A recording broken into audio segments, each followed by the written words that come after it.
In the last video, I told you about social media, but we can't deal with cryptocurrency social media without understanding the language.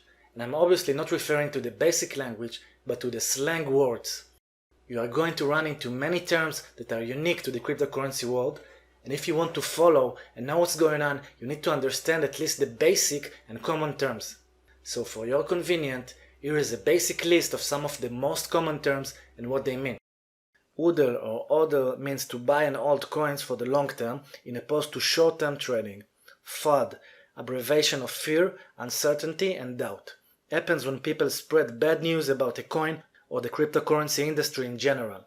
Whales, this is a term for investors who hold a large amount of Bitcoin. Big whales have the ability to influence market movements. Shill.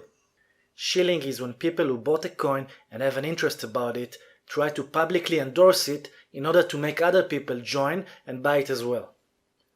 Nocoiner is a person who doesn't have any bitcoins. Often refers to people who missed the chance to get into Bitcoin because they were too skeptical and now they are upset because they think it's too late. FOMO stands for fear of missing out. It's the urge people have to get in the market when something good happens so they don't miss the train. Noob. A noob is a new trader who doesn't have any skills or valuable information that can help him make money in the crypto market. REKT, a slang word for wrecked, refers to a big loss of money. Dyor, short form of do your own research. Remind people not to rely on what others say when they make important decisions. ATH, all-time high, exactly as it sounds, happens when the price reaches a new historical peak. Moon, to the moon, is how crypto traders refers to a strong and rapid upward movement of the price.